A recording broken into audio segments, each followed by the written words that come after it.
কেন্দ্র সরকার যখন কৃষক বিরোধী আইন করেছিল সংবিধানের বিরুদ্ধে, ওটাও মানিনি। আজকে যখন আদিবাসীদের বিরুদ্ধে আইন করেছে, ওটাও মানিনি। আজকে যে ওয়াকফে আইন করেছে, ও আইনকেও মানিনি। তাতে কি হবে না হবে, তুই কি করতে পারিস করে লিখে যা, মানি না ব্যাস। কেন? তোর থেকে আগে আমার কাছে দেশ, দেশের সংবিধানের ভেতরে থেকে যা করবি সবটা মানবো। হতে পারে তোকে আমি সাপোর্ট করি না, ভোট দিই না, কিন্তু সংবিধানের স্বার্থে মানবো। কিন্তু সংবিধানের বিরুদ্ধে কোনো কথা বললে মেনে লিয়াটা হলো সব থেকে বড় দেশদ্রোহী গাদ্দার। আজকে যারা এই আইনের পক্ষে কথা বলবে, এই আইনকে বাহবা দেবে, আমাদের জানতে বাকি নেই তারা হলো আগামী দিন আমার দেশকে বিক্রি করে দেবে। অলরেডি দেশ ধ্বংসের দিকে। কি আছে আমার দেশে? সব শেষের দিকে চলে গেছে, সব বিক্রি হয়ে গেছে। রেল বিক্রি, কারেন্ট বিক্রি, এলআইসি বিক্রি। ভাই রেলে হকারি করতো কারা গো? মুসলমানরা না অমুসলিম ভাইরা? হকারি করে কারা? খোঁজ নিয়ে দেখুন না বাপ। রেল লাইনে হকারি করে কারা, একটু খোঁজ নিন না। ওখানে মুসলমান চান্স পাবি কি করে? মারবে, বুটের লাথি বাইরে বার করে দেবে। 100-র মধ্যে 98টা অমুসলিম ভাই রেলের হকারি করত। হকার যখন বন্ধ হয়ে গেল, 98টা মুসলিম ভাই, অমুসলিম ভাইয়ের পেট বন্ধ হয়ে গেল। এটা কেন্দ্র সরকার অমুসলিমের উপরে আঘাত করেছে। এলআইসি যখন বিক্রি হয়ে গেল, এলআইসি কি মুসলমানরা করে? কথা বলেন তো, এলআইসি করা হালাল না হারাম? তাহলে কারা করে? অমুসলিম ভাইরা। তাতে কাজ কাম করে কারা? অমুসলিম ভাইরা। এলআইসি যখন বন্ধ হয়ে গেল বা পাবলিকের হাতে তুলে দিল, 1,20,000 লোকের চাকরি চলে গেল, সবটাই অমুসলিম। তাহলে কেন্দ্র সরকার মুসলমানদের দুশ্মন আর অমুসলিমদের বন্ধু তো নাকি? হারে হারে বুঝতে পারছে। বলছে তারপরেও জিতছে কি করে? ভাই পয়সা থাকলে, আর মাফ করবেন, খারাপ নেবেন না, বুড়োরও বিয়ে হয়ে যায় আমাদের সমাজে, হয় না? হয় না? তাহলে পয়সা এভিএম টেভিএম সিএম পিএম সব হয়ে যায়। পয়সা আছে, অগাধ টাকা, অগাধ। ওই যে সব পালিয়েছিল না মুদিগুলো, সব চুরি করে সব আবার ব্যাকে আসছে, সেই সব যে যা খুশি তাই করেছে। তো যাক, আমি একটু বললাম, বেজার হলেন, কিন্তু দুঃখ বড়। যদি আমার কথা মেনে নিত, আজ এই দিন হয়তো দেখতে হতো না, বাকি আল্লাহ জানে। তবে আজকে যদি এটাকে তোমরা ব্যাকে নিয়ে যেতে না পারো, 5-6 বছর আগে যা বলেছিলাম আজকে ঘটছে, আর আজকে যা বলছে আগামী 2-3 বছরে ঘটে যাবে। সেটা কি? যদি বিলকে বাতিল করতে না পারো, যেমন কৃষকরা আন্দোলন করে বাতিল করিয়েছে, চেষ্টা করলে হবে না কেন? 1 কোটি কৃষক যদি আন্দোলন করে বাতিল করতে পারে, তোরা 20 কোটি আছিস বলছে সরকার, আমি জানি না, সরকার বলছে। আমার অঙ্কে অন্য আছে, আমার অঙ্ক আলাদা, কেন আমরা অন্য চোখ দিয়ে দেখি তো। 20 কোটি ধরছি, এই 20 কোটি যদি আন্দোলনে নামে, 20 কোটি মানে ভোটার যাদের, তাদের নাম বলছে, তাহলে কি ফিরিয়ে দেওয়া যেতে পারে না? পারে।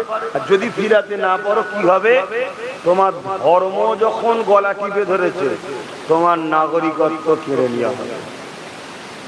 যেমন মায়ানমারে হয়েছিল, তেমন সেম হবে, কিচ্ছু করার নেই।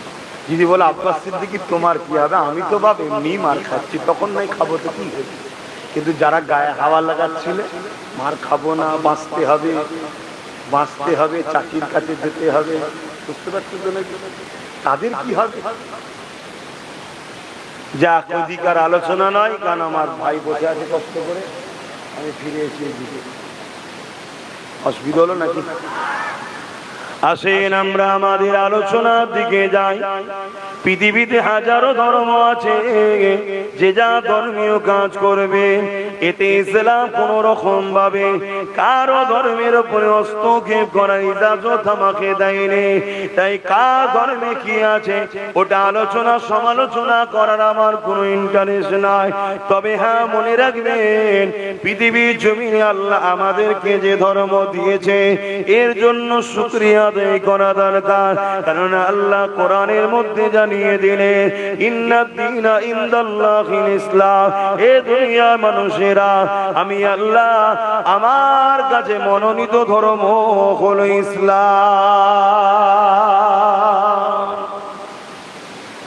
সেই ইসলামের উপরে বারবার আঘাত এসেছে, আজকেও আসছে। তবে কেউ যদি স্বপ্ন দেখে ইসলামকে মুছে দেবো, ও স্বপ্ন নিয়ে আমার টেনশন নাই। কেন যারাই মুছতে গেছিল তাদের নাম নিশানা আল্লাহ মুছে দিয়ে। টেনশন হলো আমাদের নিয়ে, আমরা কি করব? হয় ইসলাম ছেড়ে দিতে হবে, আর না হয় প্যালেস্টাইনের মতো কাফন কিনে রেডি হও। কথা বুঝছেন না? বুঝলেন? কেননা প্যালেস্টাইনবাসীদের উপরে অনেক জুলুম অত্যাচার হতে লেগেছে, তারা সমস্ত জুলুমের মোকাবিলায় দাঁড়িয়ে আছে, ইসলামকে কিন্তু ছাড়েনি। এই আল্লাহ পাকের পরীক্ষায় তারা শাহাদাত বরণ করে কাফন পরে নিচ্ছে। শহীদান যারা হয়, শাহাদাত যারা বরণ করে, আল্লাহ পাক তাদেরকে বেহিসাব জান্নাতি দেয়।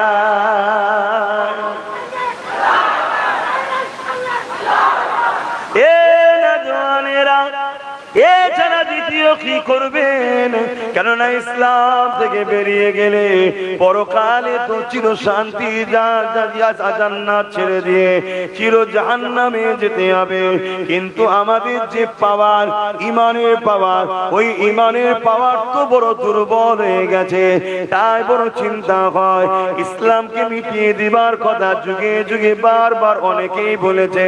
এ যুবকেরা ফেরাউনও চেয়েছিল, মুসার দিন ওটাও ছিল ইসলাম মিটিয়ে দিবার। আল্লাহ ফেরাউনকে মিটিয়ে দিয়েছে, দিনকে আল্লাহ ইবাদত করেছে। নমরুদও চেয়েছিল, ইব্রাহিমের দিন ওটাও ছিল ইসলাম। কারণ ইসলাম একত্ববাদের বিশ্বাসের নাম। সমস্ত নবী রাসূল তারা একত্ববাদ, এক আল্লাহ পাককে মানতে। নমরুদকে আল্লাহ মিটিয়ে দিয়েছে, ইব্রাহিম নবীকে আল্লাহ পাক হিফাজত করেছে।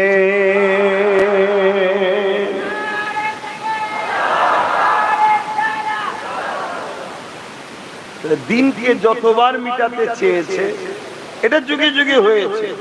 আমি যদি ইতিহাস বলি আপনারা বুঝতে পারবেন, যুগে যুগে একদল জালিমরা চেয়েছিল ইসলামকে মুছে দেবে। কারণটা কি কখনো ভেবে দেখেছেন? ইসলাম তো আর আব্বাস সিদ্দিকীর নাম নয়, ইসলাম তো আর আমার বাপ দাদু চাচা নানা যা বলবে ওটা নয়, ইসলাম তো ইমাম সাহেব যেটা বলছে ওটাও নয়। ইমাম সাহেব ইসলামের কথা বলছে, তেনার কথা তো ইসলাম নয়। আমিও ইসলামের কথা বলছি, আমার কথা তো ইসলাম নয়। কথা বুঝছেন তো নাকি? ইসলামকে মিটাতে চাই কেন? তাহলে আমাদেরকে জানতে হবে ইসলামটা কি। ইসলামের শাব্দিক অর্থ হলো শান্তি, কিন্তু এর আবিধানিক অর্থ, বিস্তারিত অর্থ কি? ইসলামের প্রথম কথা হলো লা ইলাহা ইল্লাল্লাহ মুহাম্মাদুর রাসূলুল্লাহ, আল্লাহ के सिवा कोई माबूद नहीं, মুহাম্মদ সাল্লাল্লাহু আলাইহি ওয়াসাল্লাম আল্লাহর প্রেরিত রাসূল। দ্বিতীয় নম্বর কথা হলো ইসলামে খোদার্থকে খানা খাওয়াও, জুলুমকে বন্ধ করো, ইনসাফ ইনসানিয়াতকে প্রতিষ্ঠিত করো, সন্ত্রাস বন্ধ করো, অত্যাচার বন্ধ করো, খুন বন্ধ করো, ধর্ষণ বন্ধ করো, লুট বন্ধ করো। এক কথায় অন্যায় মিটিয়ে সমাজে শান্তি প্রতিষ্ঠিত করার নাম হলো ইসলাম। জোরে বলুন সুবহানাল্লাহ। যুগে যুগে যারাই সমাজে সন্ত্রাস ছিল, যুগে যুগে তারাই ইসলামের বিরুদ্ধে ছিল। যুগে যুগে যারাই রেপিস্ট ছিল, তারাই যুগে যুগে ইসলামের বিরুদ্ধে ছিল। যুগে যুগে যারাই মা বাপকে জুলুম করেছে, যুগে যুগে তারা ইসলামের বিরোধী করেছে।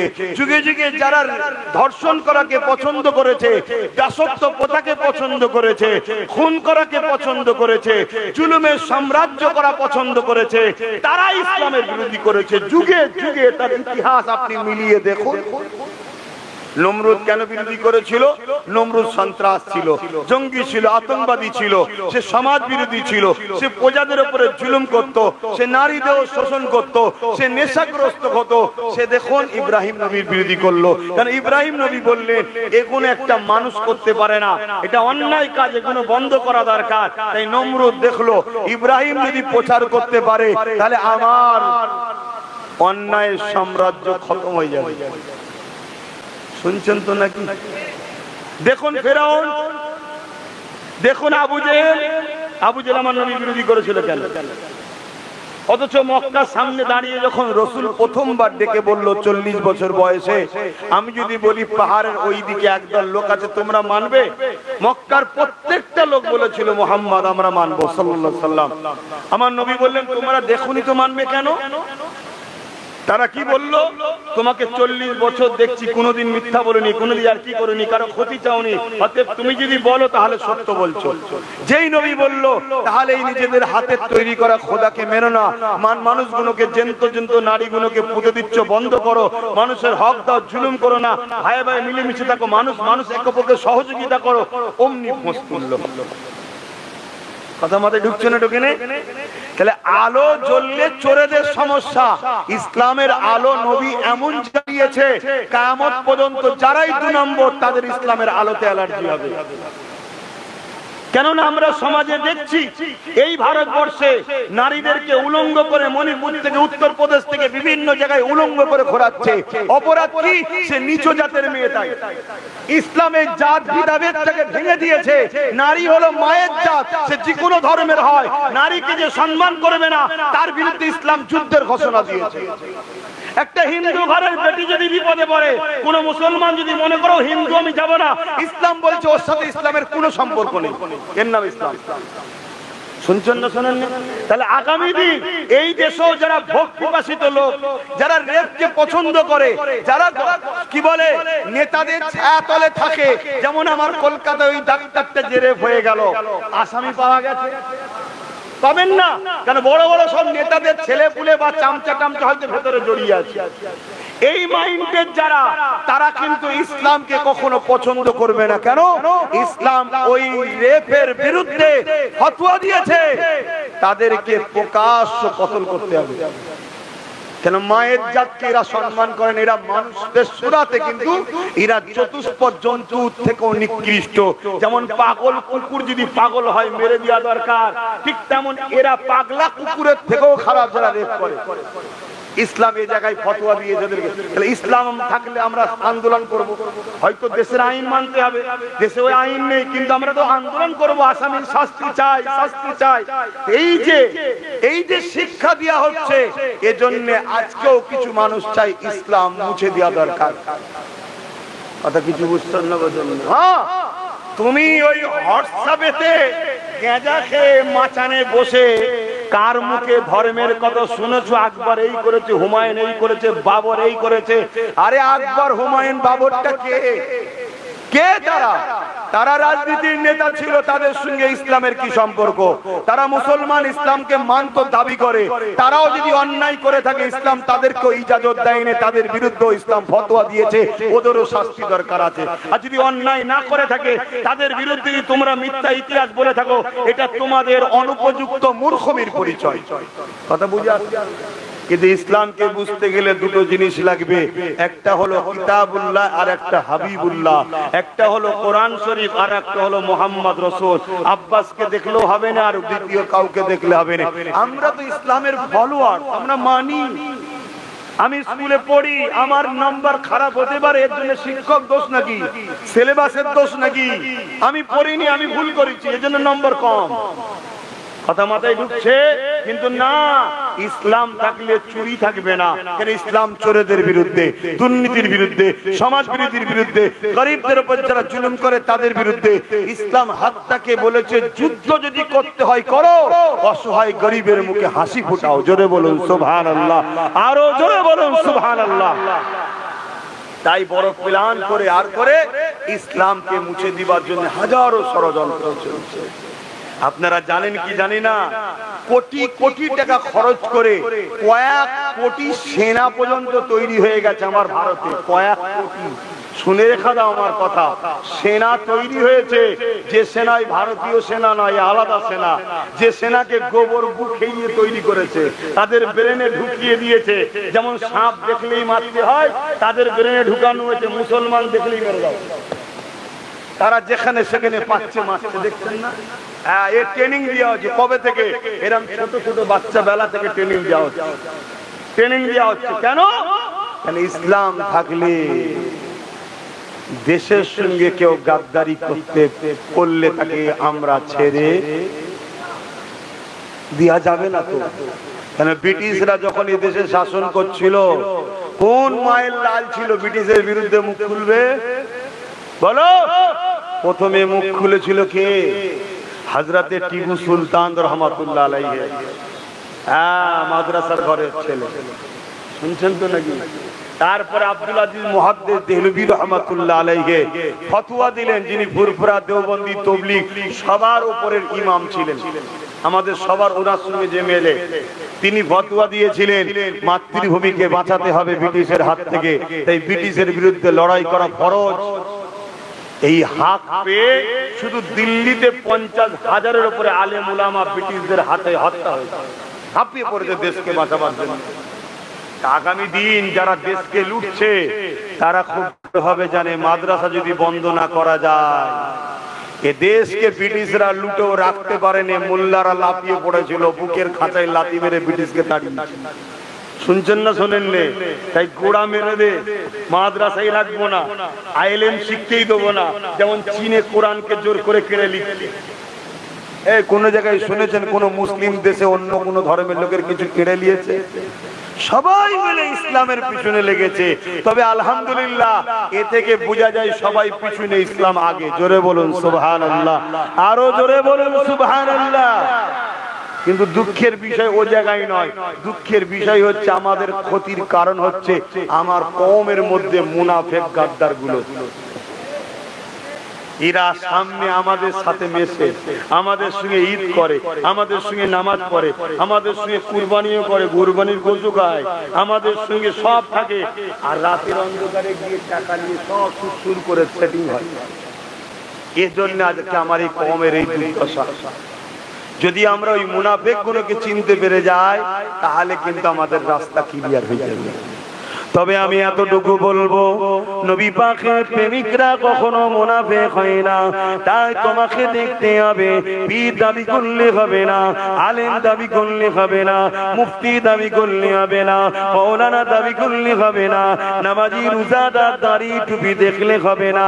হ্যাঁ, এগুলো শরীয়তে ভালো কাজ আছে, আলহামদুলিল্লাহ ভালো জিনিস, তবে এখনো কিন্তু মূল নয়। যেমন দুটো হাত আছে ভালো, দুটো পা আছে ভালো, দুটো কান আছে ভালো, দুটো চোখ আছে ভালো, সবটাই প্রয়োজন রয়েছে, কিন্তু মূলটা হলো জান। জান যদি না থাকে, হাত থেকেও লাভ নাই, পা থেকেও লাভ নাই, কান থেকেও লাভ নাই, চোখ থেকেও লাভ নাই। এই নামাজ, রোজা, দাড়ি, টুপি এগুলো সবই ভালো জিনিস দরকার, কিন্তু এর ইমানের জান হলো, ইসলামের জান হলো মুহাম্মদ রাসূলুল্লাহ। যার দিলে নবীর প্রেম নেই, নবীর আদব নেই, মনে রাখবেন তার সব থাকার পরও কোনো দাম নেই। এই বলে দিয়ে যা, যদি কোনো লিডার ধরতে হয়, যদি কাউকে ফলো করতে হয়, আগে তাকে বাজার আমার নবীকে দিয়ে, নামাজ দিয়ে বাঁচবেন না, রোজা দিয়ে বাঁচবেন না, দাড়ি দেখে তাকে নির্বাচন করবেন না, টুপি দেখে ছুটবেন না। কারণ এখন সমাজে মাফ করবেন, অনেক হাজি আছে রাত্রিরে বাড়ি বাড়ি মদ পর্যন্ত পৌঁছে দেয়।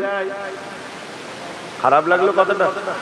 তাহলে হজ দেখে যদি ধরতে যান, ঠকবেন না? ঠকবেন না। হজ ভালো জিনিস, আমি অস্বীকার করছি না, নামাজ তো পড়তেই হবে, কোনোভাবে ছাড় নাই, আমি অস্বীকার করছি না। কিন্তু এগুলো দেখে যদি আমি সিলেক্টেড করতে, আরে মৌলী সাহেবটা তো নামাজ পড়ে, আরে ও বড় মুফতি, আরে ও বড় হুজুর, কত বড় পাগড়ি দেখে রে, আহা কত বড় গদি দেখে রে, এসব দেখে ধরতে গেলে ঠকতে হতে পারে, আবার নাও হতে পারে, কিন্তু ঠকার চান্সটা বেশি। কিন্তু আমি 100% একটা অপশন দিচ্ছি, যেটা দেখে যদি আপনি ধরেন 100% নির্ভেজালকেই ধরবেন। যেমন সোনাকে আপনি অনেক উপযুক্ত দোকানদারের কাছে নিয়ে যান, স্বর্ণকার, তাদের সোনা ঘেটে ঘেটে এমন অভিজ্ঞতা হয়ে গেছে, হাতে ফেললেই বলে দেবে এটা সোনা, না সোনা নয়। কিন্তু এর পরও ঠকতে পারে না, পারে না? কথা বলুন, পারে না? পারে না? একটা 1 কেজি বা একটা বড় গোটা ইটকে ধরি করেছে সোনা, ইটের সাইজে, হয়তো দুদিকে 1 ইঞ্চি 1 ইঞ্চি করে সোনা দিয়েছে, বাকি ভেতরটা পান ঢুকিয়ে দিয়েছে, তা ঠকবে না? ঠকবে না? কিন্তু আপনি যদি কোষ্ঠী পাথরে ফেলেন, ধরা পড়বে না? পড়বে না? হ্যাঁ, সেটাকে যদি গলিয়ে ফেলেন, গলিয়ে কোষ্ঠী পাথরে যাচাই বাছাই করেন, এখান থেকে ফাঁক যাওয়ার রাস্তা আছে, তাহলে সোনা অরিজিনাল না ডুপ্লিকেট দেখতে গেলে কোষ্ঠী পাথর লাগবে, ঠিক না বেটি? তো তো মুসলমানটা অরিজিনাল মুসলমান না মুনাফিক মুসলমান, এটা দেখতে গেলে নামাজদারি টুপি এগুলো দেখে ধরতে গেলে হবে না। হাই গুলো থাকা ভালো লক্ষণ, খারাপ বলছি না, কিন্তু অরিজিনাল না ডুপ্লিকেট এই টেস্ট আপনি যদি নিতে চান মুহাম্মদ রাসূলুল্লাহ আপনি ছাঁচে তাকে ফেলতে হবে। তার দিলে নবীর প্রেম কতটা দেখো, তার দিলে নবীর আদব কতটা দেখো, সে রাসূলুল্লাহকে কোন নজরে দেখে, সে নবী পাককে কতটা সম্মান করে, সে নবী পাককে কতটা পেয়ার করে। আর যার দিলে নবীর প্রেম আদব রয়েছে তার মানে তার ঈমান রয়েছে, আর তার যার দিলে নবীর আদব প্রেম নেই তার মানে তার ঈমান নেই। এই হাত থাকো, চোখ থাকো, পা থাকো, জান না থাকলে যেমন বেকার, নামাজ রোজা হজ যাকাত সব থাকার পরও রাসূলুল্লাহ না থাকলে সবটাই বেকার হয়ে যাবে। নাই বদরে 313 জন হয়ে কামিয়াবি হয়ে গেল। আজকে এত কোটি কোটি হওয়ার পরও আমাদের চোখের সামনে আমাদের বেটিদের গায়ে হাত দিচ্ছে, আমাদের ঘর বাড়ি গুলোকে ভেঙে দিচ্ছে, আমাদের মসজিদ গুলো ভেঙে দিচ্ছে, আমাদের কবরস্থান গুলো লুটে নিচ্ছে, এরপরও আমাদের ঘুম এখনো ভাঙছে না। কারণ আমাদের ভেতরে ওই জানটা না, রাসূলুল্লাহর প্রেম আদবটা কমে গেছে। এটা এমনি এমনি কমাইনে, এটাকে কমানোর জন্য কোটি কোটি ডলার টাকা খরচ করে নকল মাদ্রাসা তৈরি করা হয়েছে, কোটি কোটি টাকা খরচ করে নকল আলেম উলামাকে সমাজে ছাড়া হয়েছে, যারা সর্বসময় তোমাদের সামনে দাঁড়িয়ে নেতৃত্ব দেবে ঠিকই কথা, আবার কিন্তু দুনিয়ায় যারা ইসলামকে মিটাতে চায় সেই সকল রাজনীতি নেতাদের সঙ্গে ইরাই আবার গলায় গলা মিলে একসাথে বসে খাবে। শুনছেন তো নাকি? অজলিতে পাচ্ছেন তো না? অজলিতে তাহলে দখল দিতে হবে, কেন ওয়াজ হক কথা বলতে হবে, আর না হয় আল্লাহ আমায় কিয়ামতের দিন জিভকে টেনে কপালের সাথে পেরেক দিয়ে সেটা যাবে, যে জবান আমি দিয়েছিলাম তুই আমার জন্য কথা বললি না কেন? তাই আমার কথা যদি কষ্ট পান আমার কিছু করার নেই, কিন্তু আমি মিথ্যা বললে বলবেন, অবশ্যই বলবেন, কেন মিথ্যা ইসলামে হালাল না হারাম? পীরের ছেলে বললে যায় না? পীরের ছেলে মিথ্যা বললে যায় না? শরিয়াত পীর হোক আর ফকির হোক, শরিয়াত শরিয়াত, কেন শরিয়াত পীরের বাপের নয়, শরিয়াত হলো আমিনার লালের। জোরে বলুন সুবহানাল্লাহ। এটাকে মাথায় রেখে দেবেন। হ্যাঁ, উস্তাদদের সম্মান করতে হয়, ইমাম আলেম উলামাদের সম্মান করতে হয়, কারণ তারা আমাদেরকে দ্বীনের জ্ঞান শিখায়, কিন্তু মিথ্যা বললে মানে যাবে।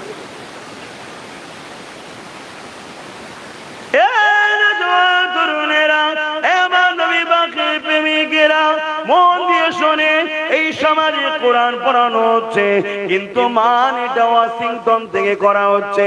গল্প বলছি না গো, আসেন আমার বাড়ি, বেশি দূর নয়, আপনি রবিবার চলে যাচ্ছে, কালকে রবিবার, যদি যেতে পারেন বলবেন জিরক্স দেবো পড়বেন, যদি না পারেন শুক্রবারে যাবেন দেব। ব্রিটেনের মাটির তলাতে খ্রিস্টানরা গোপন মাদ্রাসা বানিয়েছে। কেন বানিয়েছে? ওই জায়গাতে কোরআনকে রিসার্চ করছে, হাদিসকে রিসার্চ করছে, দেখো তো কোন রাস্তায় হেঁটে মুসলমানকে শেষ করা যায়। তারা রাস্তা দেখতে দেখতে দেখতে লেগেছে মুসলমানের সিনায় যতদিন মুহাম্মদ রাসূলের প্রেম আর আদব থাকবে, তোর পরমাণুবন শক্তি থাকো, যাই থাকো না কেন, এ জাতকে কখনো তোরা মিটাতে পারবি না। আরো জোরে বলুন সুবহান।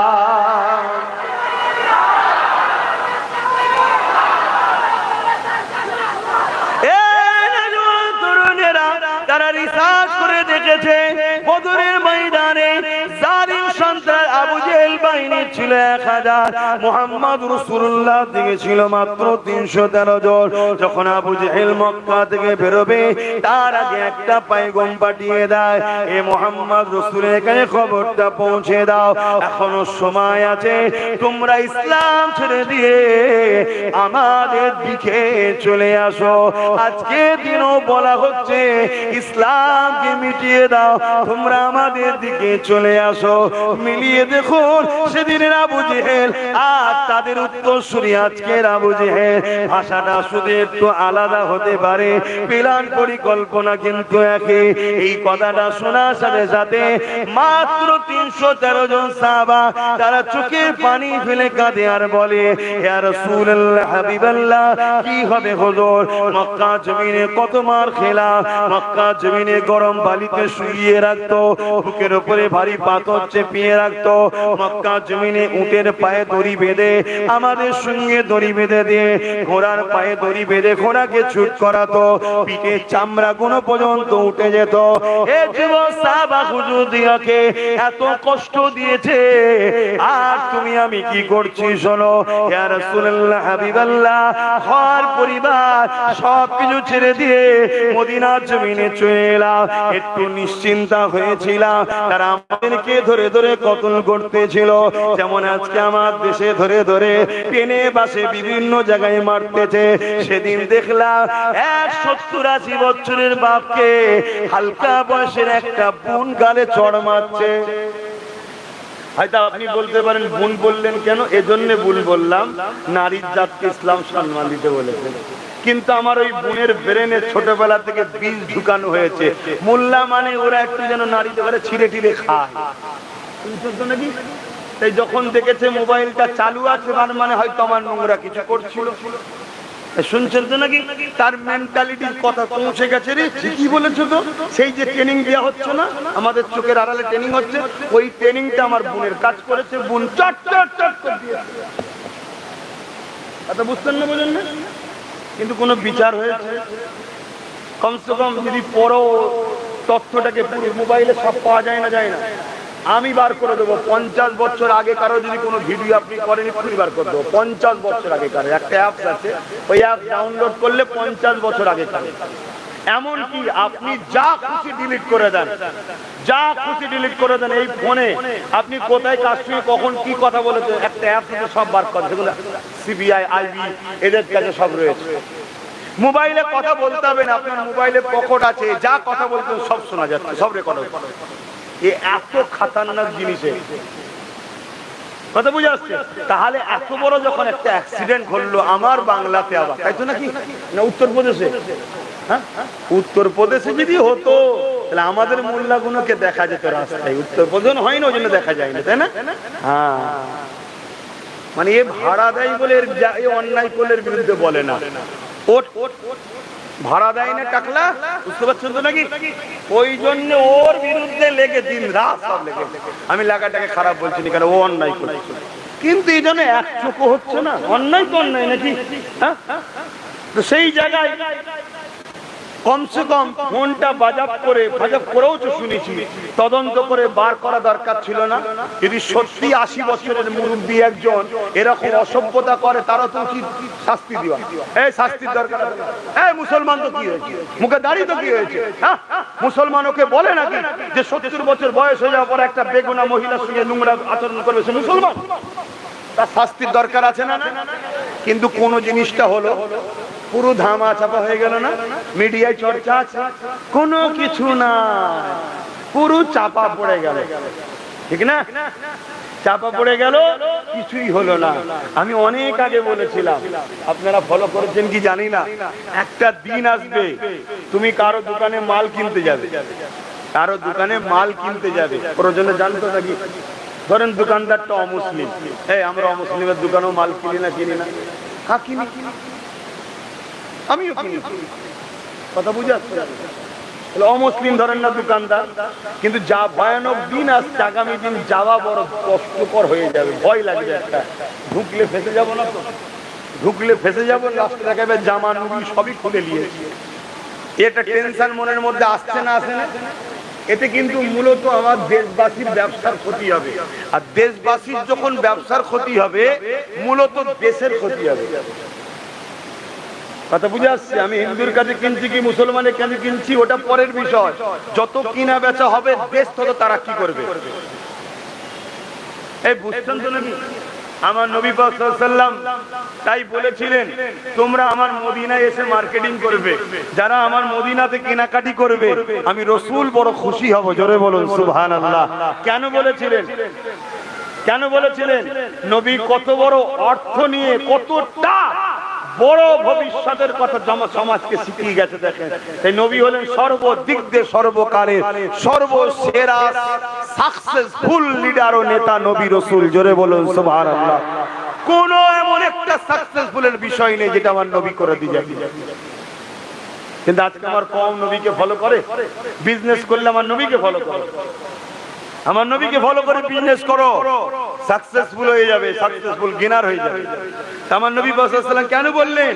জানছেন যত মদিনায় কিনা বেচা হবে, মদিনার অর্থনীতি ডেভেলপমেন্ট হবে।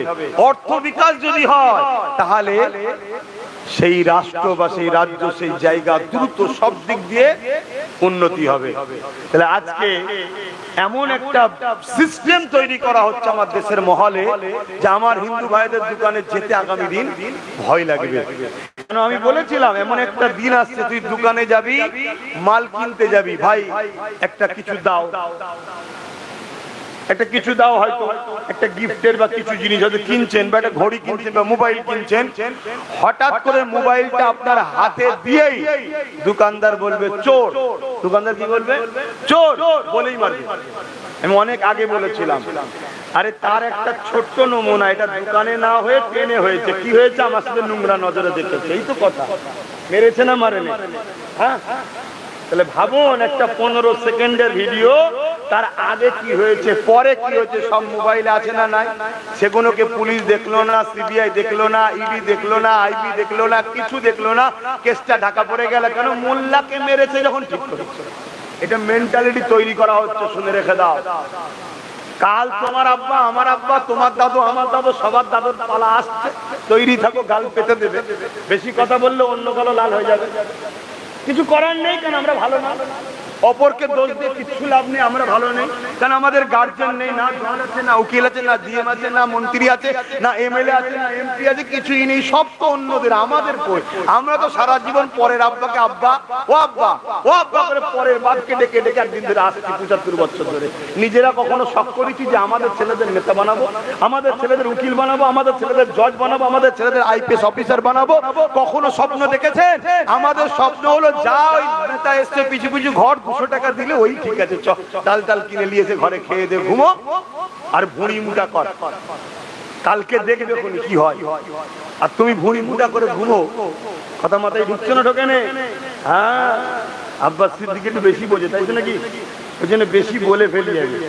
হ্যাঁ, একটা দিন হয়তো আসবে, আল্লাহ আমাকে হুকুম করবে নবী পাকের ওসিলায়, আমি হয়তো সেদিন চুপ করে যাবে। কথা বুঝে আসছে না? নাই কেন? ইসলাম আমাকে অলরেডি বলেছে, যখন তোমার কথা সমাজ নেবে না, তুমি আর বলতে যেও না। আপনারা হয়তো ভাববেন হুজুর জলসা না করলে খাবে কি? অনেকের মাথায় ঢোকে হুজুর তো জলসা করে খায়। ও জলসা আমার খাওয়ায়, আল্লাহ খাওয়ায় না।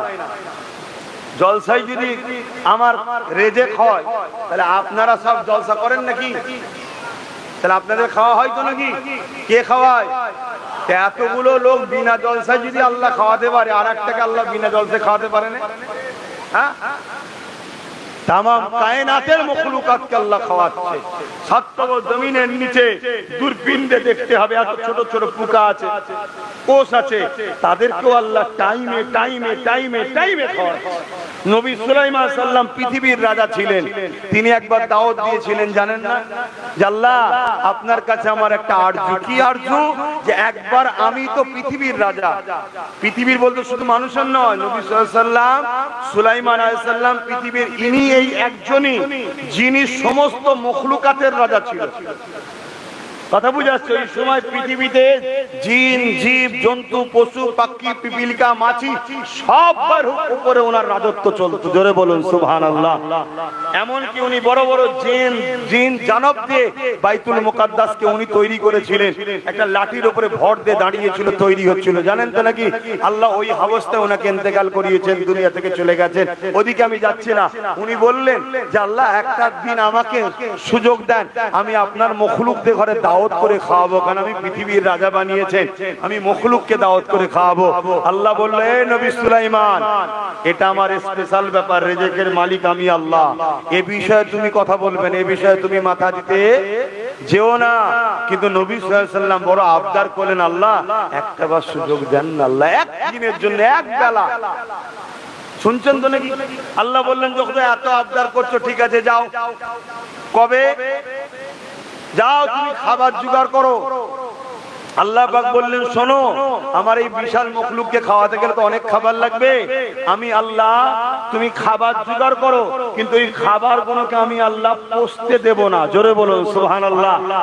খাবার পচা কিছুদিন রাখলে পচে যাবে না, যাবে না, কিন্তু আল্লাহ পাক বললেন ওই খাদ্যগুলোকে আমি পচতে, নষ্ট হতে দেব না। কয়েক বছর ধরে খাদ্য তৈরি করলেন, তৈরি বিশাল ময়দানে জড়ো করছে, করে আসমানের দিকে মুখ তুলে বলছেন, আল্লাহ আমি রেডি মেহমানদারি করার জন্য, আপনার মখলুককে পাঠান। আল্লাহ পাক সাগর থেকে একটা মাছকে পাঠিয়েছিলেন, কথা বুঝে একটা এসে হাজির নবী সুলাইমান আলাইহিস সালামের সঙ্গে কথা বলছে। আপনাদের মাথায় ঢুকতে পারে মাছ আবার মানুষের সঙ্গে কথা বলছে কিনা। আরে এখন টিয়া পাখি ঘরে আপনারা পুষলে কথা বলে না, বলে না? তা আপনার সঙ্গে টিয়া পাখি কথা বলতে পারে, তা আল্লাহ মখলুককে নবীর কাছে পাঠিয়েছে, যে ক্ষমতা সৃষ্টিকর্তার আছে না নাই? এগুলো খবরদার ব্রেনের মধ্যে যেন শয়তান ধোঁকা না দেয়। সব ক্ষমতার মালিক কে? চিৎকার দিয়ে বলবেন কে? শাহাদাত আগুন তুলে বলুন কে? নারে দিবে, আরো চিৎকার দিয়ে বলুন নারে দিবে, নারে দিবে। হ্যাঁ, নারে তাকবীর মানে কি? বুলন্দি তিনার নারা, তিনার সব থেকে বড় বুলন্দি তিনার, যিনি হলেন আল্লাহু আকবার, আল্লাহ তিনি যিনি সব থেকে বড়। কথা বুঝে আসছে? আমরা এই তাকবীর দিলে অনেক আবার মানে ভুল শোনাচ্ছে। এখন আমার অন্য ভাইদের ঘরে দেখেছিস তো, ঘরে আরবিতে গাল দিচ্ছে, কি করবে? সব রুটি শেখার ব্যাপার, যেমন করে বুঝিয়ে বাজিয়ে কোলে করে লাও, নিয়ে দল তৈরি করো, এই সব চলছে। কি আর বলবো বলেন না? কোন দিকে যায়? চারিদিকে ঘা, মলম কোথায় লাগাবো? ড্রাম দেশে ডুবিয়ে দিলেই ভালো হয়। তো নবী সুলাইমান আলাইহিস সালামের কাছে ওই আল্লাহর মখলুক এসে বলছে, হুজুর আপনি তো দাওয়াত দিয়েছেন, আল্লাহ আমায় পাঠিয়েছে, আজকে নাকি রিজিক আপনার, আপনি খাওয়াবেন, কিন্তু খাওয়াবার মালিক কে? হ্যাঁ, এখানেও মনে রাখবেন আল্লাহই খাওয়াচ্ছে সুলাইমান নবীর ওসিলা। হ্যাঁ, এটাও মনে রাখবেন, রিজিক দ্বিতীয় কারো হাতে না। আল্লাহ বলে, তোর জন্য মন গেছে একবার লে, শুধু এতটুকু, কিন্তু রিজিক যে খাবারগুলো জড়ো করেছে ওইটাও কাজ। কথা বলেন, ও আল্লাহ, তুমি যেদিকেই যাও আল্লাহ ছাড়া কোন রিজিক দাতা নেই আর নাই। তো হুজুর দেন, বলছে অপেক্ষা করো, আরো সব মেহমান আসুক। বলছে হুজুর আমার টাইমে টাইমে আমাকে আল্লাহ রিজিক দেয়। জোরে বলুন সুবহানাল্লাহ। কুরবান যাক আমার রবের কদমে আমাদের জানমাল। আহা, একটা বাড়িতে 4-5টা ছেলে হলে পরিবার টাইমে খাবার দিতে পারে না। এ আনে তো ও ঝগড়া করে, ও আনে তো ও চিল্লায়, ও আনে তো ও চিল্লায়। পুরো জগতের কে আল্লাহ টাইমে টাইমে টাইমে টাইমে খাওয়াচ্ছে। জোরে বলুন সুবহানাল্লাহ। আরো খুশি বলা যাবে না সুবহানাল্লাহ। তিনি হলেন আমাদের মালিক, তিনি হলেন আমাদের রব, তিনি কুল কায়নাতের সবাইকে সৃষ্টি করেছে। মালিক একজন, দুজন নয়। দুজন হলে ঝগড়া লেগে যাচ্ছে। কথা বুঝছেন না, বোঝেন না? একজন বলতো মোদিকে প্রধানমন্ত্রী করবে, আর একজন বলতো না 10 বছর হয়ে গেছে ওকে রাখা যাবে না। কথা বুঝে আসছে? মালিক একজন, মালিককে একজন। মনে রাখবেন, এই কথা কি আপনাদের হাসি লাগলো নাকি? গাছের পাতা খোদার বিনা হুকুম ছাড়া লড়ে নে। দেশের মাথায় কে বসবে ওটাও কিন্তু খোদার হুকুমেতেই হয়। এবারে বলবেন তাহলে ওখানে বসলো, এত জুলুম করছে। শোনেন ভাব, কোরআন পড়েছেন, সূরা বাকারা খুলুন। আল্লাহ বলেছে, আমার বান্দা বান্দিরা, তোরা যারা আমার দাবি করে মুনাফিকি করবি, তোরা যদি আমার থেকে, আমার হাবিবের থেকে অন্য কাউকে বেশি প্রাধান্য দিস, আমি আল্লাহ জালিম হুকুমতকে বসিয়ে তোদেরকে টাইট দেবো। আমাদেরকে টাইট দেওয়া হচ্ছে। সময় থাকতে থাকতে শুধরে যাও, একদিন খবর পাবে। বুঝতে পারছো না? বরং একেবারে বুঝতে পারছেন? চিন্তা করছেন কেন? আল্লাহ তো আছে, আছে না? না অত ঘাবড়াবার কি আছে বাবা? সেই কালকে নাই আজকে, পরশু নাই তরশু, মরবেন তো একদিন, একদিন আগে না একদিন পরে, তাই তো? ওটা যে এই এই শিখলে যে মরণ কালকে পর পরশু ব্যাপার, যে যখন টাইম তখনই মরবে। কথা বুঝে আসছে? তুমি যদি দালালি করে সবাই মিলে দালালি করো, মরণের দিনে মরণ হবে। আর আব্বাস সিদ্দিকীকে আল্লাহ হক কথা বলেছে, যেদিন টাইম আছে সেদিন হবে, 1 সেকেন্ড আগে হবে না। কোন মায়ের লালের ক্ষমতা নেই আমার 1 সেকেন্ড আগে মৃত্যুকে আনতে পারবে। আজ রাইল পর্যন্ত আসবে না, টাইম নেই, না থাকে কথা বলছে না? সবটা তো খোদার হুকুম, কত খবরদার একদম মন খারাপ করবে না, শুধু একটা কাজ করো, কি এই বললাম, নবীর প্রেমিক হও, নবীর প্রেমিকদের সঙ্গে দল করো, কথা শেষ। তো হযরতে নবী সুলাইমান আলাইহিস সালাম বললেন ঠিক আছে খাও। যখনই বলেছে খাও, আর এক লুকমাতে বছরের খাবার যা ছিল সব খেয়ে দিল। বললেন না সুবহানাল্লাহ? আল্লাহ সৃষ্টি কত বড় বড় আছে জানেন? এই বিশাল বিশাল জাহাজ যায় না পানিতে, এত বড় বড় মাছ আছে, ওই জাহাজ পেটের মধ্যে ঢুকে যাবে, নেজের ঝাপটা দেবে, পুরো উল্টে যাবে। এত বড় বড় আল্লাহ সৃষ্টি মখলুক আছে। তুমি তো কি বলে সামান্য 1 ভাগ, 3 ভাগের 1 ভাগ হলো ডাঙা।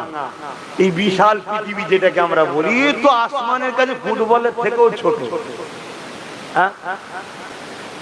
এরকম পৃথিবীর মতো কয়েক লক্ষ কোটি মিলিয়ন বিলিয়ন আল্লাহর গ্যালাক্সি তৈরি করা আছে, যেটা জান্নাত। জোরে বলুন সুবহানাল্লাহ। এক একজনকে আল্লাহ দুটো দুটো করে দেবে। কাদেরকে? ওয়ালিমান খাফা মাকাম রাব্বিহি জান্নাতান, সূরা রহমানে আল্লাহ বলছে, যারা আমাকে ভয় করবে আমি আল্লাহ তাদের ঘরে দুটো দুটো জান্নাত দেব। জোরে বলুন সুবহানাল্লাহ। আর আপনারা বলবেন আমরা তো আল্লাহকে ভয় করি। আল্লাহকে ভয় করলে পাপ কাজের দিকে গেলেও ফিরে চলে আসবে। আল্লাহকে ভয় করলে যদি ভেতরে ঢুকেও যায়, মনে পড়লে আগুন দিয়ে বার করে দেবে। হযরত সিদ্দিক আকবর দীর্ঘক্ষণ রাজকাজ করতে করতে করতে করতে উনি রাষ্ট্র চালাতেন, জানেন তো নাকি? এখন সেই বংশের ছেলে আমার ভাই নওশাদ আবার রাজনীতি করছে। আল্লাহ চাইলে ও একদিন কামিয়াবি হবে, বলুন ইনশাআল্লাহ। ওর দাদু চালিয়েছে, প্রথম মুরব্বী সিদ্দিক আকবর অর্ধেক পৃথিবীর রাজত্ব চালিয়েছে, কম বেশি, কথা বুঝে আসছে। তো উনি যখন চালাচ্ছেন, অনেক রাজকাজ খিদে পেয়েছে, তো একটা খাদেমকে বলেছে খাবার নিয়ে আসো, কয়েকটা খেজুর এনে দিয়েছে। খাবার পর হুজুর খেয়ে ফেলার পর বলছে, বাবা এই খেজুরটা কোথা থেকে আনলে? বাবা কোথা থেকে আনলে? আমাদের তো সময় নেই, পেটের জ্বালায় দিন কি করবো? এমনি তারা এত বড় বড় হয়নি রে বাবা, কোথা থেকে পেলে? বলে হুজুর আমি যখন অমুসলিম ছিলাম তখন আমি ওই বন্ধক টন্দক দিয়া কাজ কারবার করতাম, তখন এই সেই পয়সা আমার ছিল, তারই পয়সার বরকত এখন হয়েছে, বেড়েছে, তা থেকে আমি এটা কিনেছিলাম। হুজুর সঙ্গে সঙ্গে গলায় আগুন দিলেন, সম্পূর্ণ বার করলেন, যতক্ষণ পর্যন্ত শুধু বমি বেরোচ্ছে, এবার ওর কিছু নেই, মানে ওই যেটাকে বলা হয় পানি বা পিত্তি টাইপের, ততক্ষণ পর্যন্ত হাকাল দিয়ে বার করেছে। শুনছেন কি বলছি? আর আজকে আমাদের কি দশা, বললে তো খারাপ হয়ে যাব। কিসের টাকা আসছে মাসে মাসে দেখারও সময় নেই, কি থেকে দিচ্ছে, মদের না সুদের না, মাফ করবেন আর একটা জায়গা আছে আপনারা নিশ্চয়ই জানেন, নোংরা মেয়েরা যেখানে থাকে তাদেরও ট্যাক্স লাইনে লাইনে। কত জঘন্য! মায়ের জাতকে খারাপ রাস্তায় নেবিয়ে তাকে বলছে ট্যাক্স দে। এই শুনছেন আমি কি বলছি? এরা আবার বলে ইসলামকে মিটাবো। তোরা কথা বলিস বিহায়া, মায়ের জাতকে লাইসেন্স দিচ্ছিস কি করতে? শরীর বিক্রি কর, পয়সা ইনকাম কর, আর আমাদেরকে দে। কথা বাড়াবো, বেকার দরকার নেই। আরো কোথাও কবির কথা বলে ফেলবো। আমি একটু ঠোঁট কাটা লোক, দেখছেন না ঠোঁট জুড়ে দিচ্ছে নাকি আল্লাহ কেটে পাঠিয়েছে। বল বল, এজন্য তো আল্লাহ কেটে পাঠিয়েছে, আর বেশ বড় মতো দিয়েছে।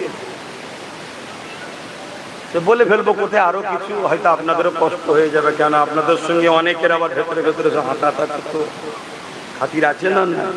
হ্যাঁ, ভুল বলছি? খাতির আছে রে বাবা, খাতির আছে। কালকে দেখবেন কত মুসলমানের ছেলে খাতির দেখাবে। হ্যাঁ, দেখাবে না? দেখাবে না? তারা আবার মসজিদের বলবে সেক্রেটারি। আল্লাহ নবী এমনি বলে যায়নি, আমি আপনার গ্রামের কথা বলছি নি বাপ, যেন খারাপ নেবেন না, আছে রে বাপ সমাজে। আল্লাহ নবী বলেছেন আখরি জামানায় মসজিদ ভর্তি নামাজি থাকবে, একটাও ইমানদার থাকবে না, সব বেঈমান। কেন বুঝতে পারছেন না? কেন বুঝতে পারছেন না? আজকে সমাজ দুটো কথা আমি প্রশ্ন করবো, একটু উত্তর দেবেন। ধর্ম যার যার উৎসব সবার, এই কথাটা ঠিক না ভুল? এই বিষয়ে কোনো মুফতি, কোনো মৌলানা ফতোয়া দিয়েছে?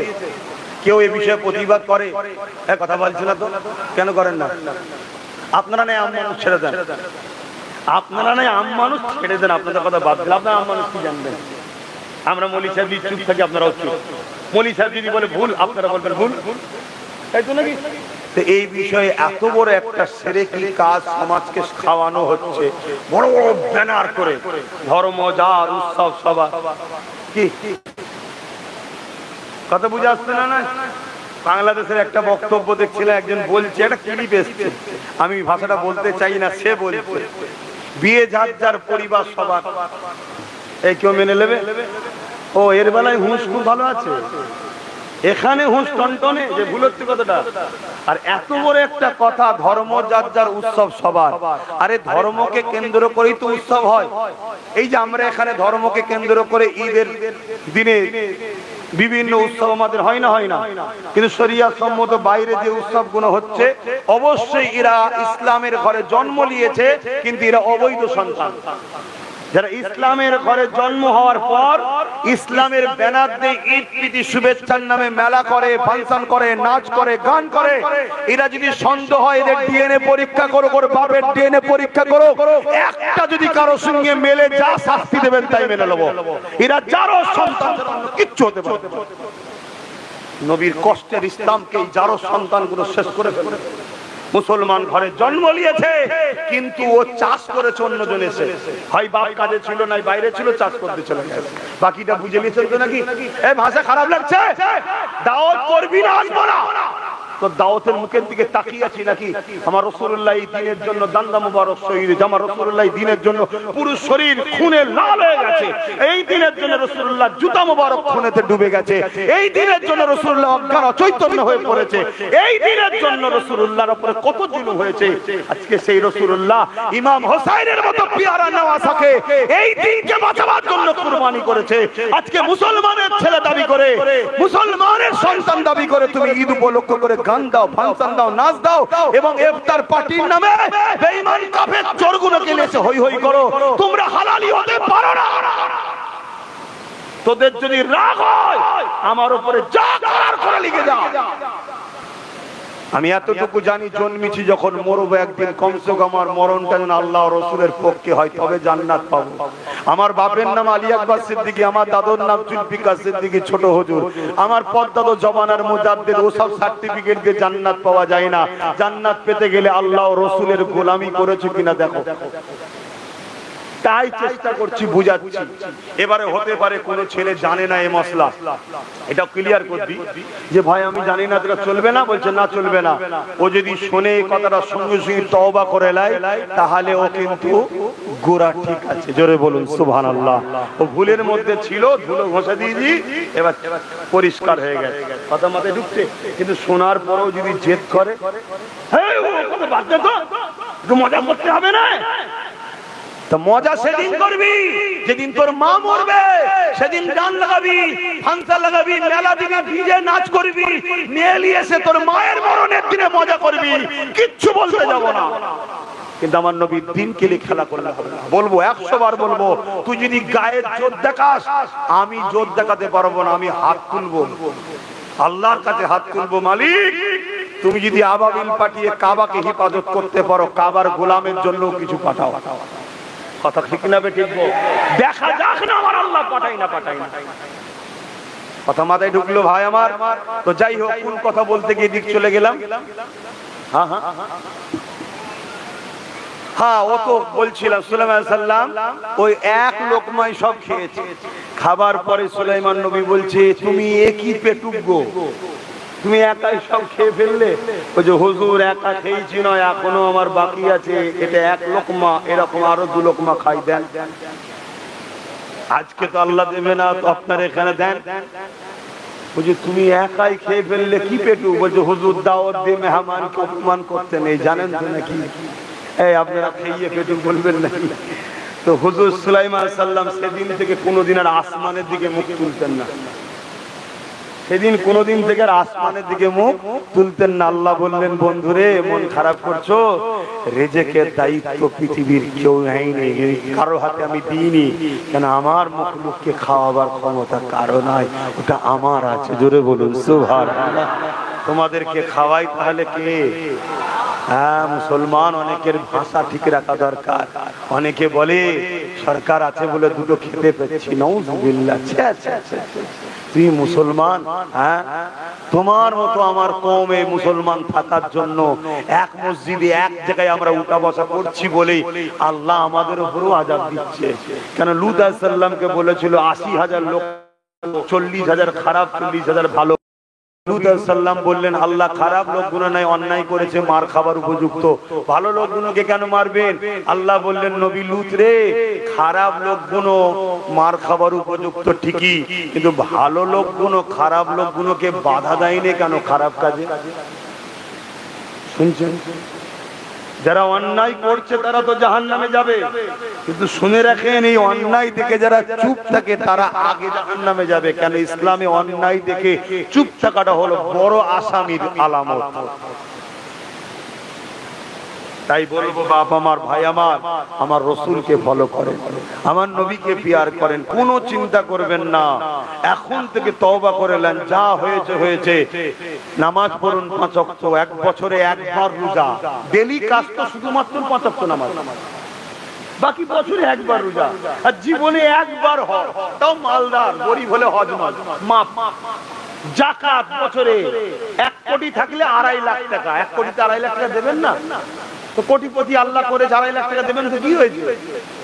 2 কোটি থাকলে 5 লাখ টাকা, কথা বুঝে আসছে? সেই টাকার যাকাত প্রকৃত গরিবকে দিয়ে দেবেন বছরে একবার। যাকাত দিলে কি হবে? আপনি 2 কোটির জায়গায় পরের বারে 3 কোটি ইনকাম করবেন, আল্লাহ বেশি দেবে। কোত্থেকে দেবে তিনি জানে, তুমি অত চিন্তা করছো কেন? তোমার বরকত হবে। আর এই টাকাটা গরিবকে দিতে হবে। গরিবের মধ্যে কাকে দেবেন? নিজের আত্মীয়র মধ্যে যে গরিব, সে যাকাত পাবে। এই ফুরফুরার গরিবকে যাকাত দিতে যাচ্ছে, ওই ওখানকার না, তোমার আত্মীয়, খালাতো ভাই, ফুফুতো ভাই, চাচতো ভাই, মামাতো ভাই, আত্মীয় স্বজনের মধ্যে কে গরিব আছে দেখো, তার হক হলো প্রথম যাকাত, এটা তার টাকা তোমার কাছে রাখা আছে। যদি কেউ গরিব না থাকে, তখন দ্বিতীয় হক হলো তোমার পাড়া প্রতিবেশী। 3 নম্বরটা হলো, যদি পাড়া প্রতিবেশীতেও গরিব না থাকে, তখন তোমাকে যাকাত তো দিতে হবে। যে কোনো জায়গার ইমানদার মুসলমানকে যাকাত দিতে হবে। ইমানদার মুসলমান যাকাত তো দেয়া হচ্ছে, যে পাচ্ছে সেই ইমানদার। কেন যাকাত দিও আজকাল আমরা বিপদে পড়ে যাচ্ছি। যাকাত দিতে বিপদে পড়া হতে পারে না। আমার নবী একদিন মদিনার নবাবিতে, কথাটা মন দিয়ে শুনবেন, মদিনার নবাবিতে আমার নবী হজ করছেন এই যাকাতের বিষয়ে, যে তোমরা শতকরা 2.5 টাকা গরিবদের ঘরে দেবে। এটা গরিবদের একটা দোয়া এবং গরিবদের পাওনা। যদি কেউ যাকাত দেয়, আল্লাহ ওয়াদা করেছে তার মালের হিফাজত করবে। এক ইহুদি ঘরের লোক যাচ্ছিল, নবীর এই কথাটা কানে ঢুকেছে, মানে হজ করছে, অনেক ধর্মের লোকেরা শুনতে পায় না, তো এই কথাটা ইহুদির ব্রেনে ঢুকেছে, আরে যাকাত দিলে নাকি মালের হিফাজত হয়, মোহাম্মদ রসুল বলছে, চলো। সে টোটাল যা কিছু তার আছে অ্যাসেট, সব কিছু হিসাব করেছে, করে বছর শেষে যা বেঁচেছে সেই টাকার উপরে শতকরা ধার টারটা বাদ দিতে হবে। ধরেন না আপনার 20 লাখ টাকা আছে, 10 লাখ টাকা ধার আছে বাজারে, 10 লাখ বাদ চলে যাবে, কথা বুঝে আসছে? 10 লাখের উপর হবে। এরকম টোটাল সোনা দানা জমি জায়গা যা আছে, কারবার ব্যবসা বাণিজ্যে সবকিছু, শুধু যেটা বাড়িতে থাকেন ওটার নয়, কথা বুঝে আসছে? এই সব কিছু বিজনেসের জন্য যা আছে সব কিছুর হিসাব করে সে যা হয়েছে সেটা এখন সে গরিবকে জাকাত দিয়েছে। শুনছেন? এখন সে বিদেশে বিজনেস করতে, আগে জাহাজে, এখনো জাহাজে হয়। এক জাহাজ ভর্তি তেনার মাল এসেছিল বাইরের দেশ থেকে। হঠাৎ করে সেই ব্যবসায়ীর কানে খবর এসেছে, ইহুদি ব্যবসায়ীর কানে, যে তোমার জাহাজটা বন্দরে আসেনি আর কোনো খবরও পাওয়া যাচ্ছে না। সে আমার রসুলের কাছে এসেছে, মুহাম্মদ সাল্লাল্লাহু আলাইহি ওয়াসাল্লামের কাছে, যে আপনাকে ছোটবেলা থেকে দেখছি আপনি কোনোদিন মিথ্যা বলেননি, সেদিন এভাবে মিথ্যা বললেন কেন? আল্লাহর নবী তো হ্যাঁ হয়ে গেল, কি বলছো তুমি, কি কথা মিথ্যা বললাম? না, আপনি আপনার শিষ্যদের শোনাচ্ছিলেন, আমি যাচ্ছিলাম, যাকাত যদি কেউ দেয় তার মালের হিফাজত আল্লাহ করে।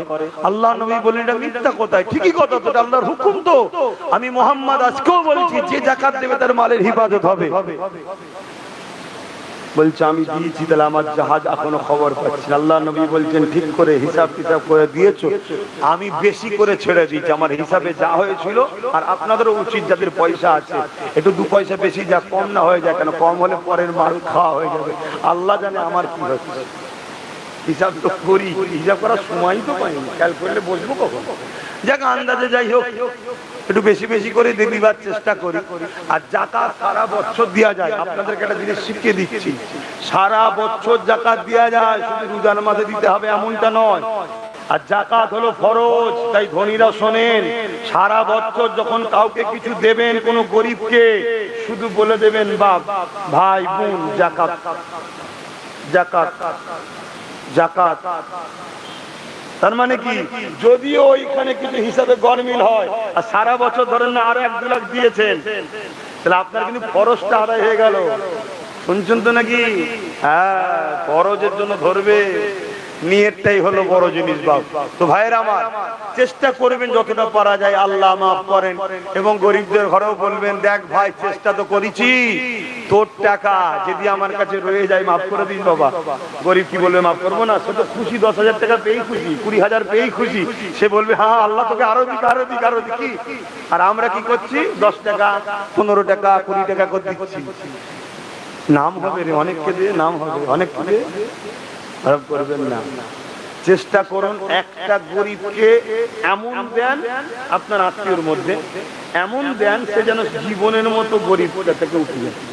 একটা দোকান করে দিলেন, একটা টোটো কিনে দিলেন, একটা ইঞ্জিন ভ্যান কিনে দিলেন, বা একটা কোনো এই কি বলে এমব্রয়ডারি মেশিন টিশিন কিনে দিলেন, জীবনের মধ্যে বসে ইনকাম করে খাবে, তার প্রয়োজন নেই। তাহলে একটা গরিব কমে গেল, এগুলো ভাববে। তো যাক, আমি অন্যদিকে চলে যাচ্ছি। আল্লাহর নবী বললেন, যদি তুমি ঠিকভাবে যাকাত দিয়ে থাকো, যার কুদরতি হাতে মুহাম্মদ রাসূলের জান আছে, তিনার শপথ করে বলছি, অপেক্ষা করো, তোমার জাহাজ আসবে।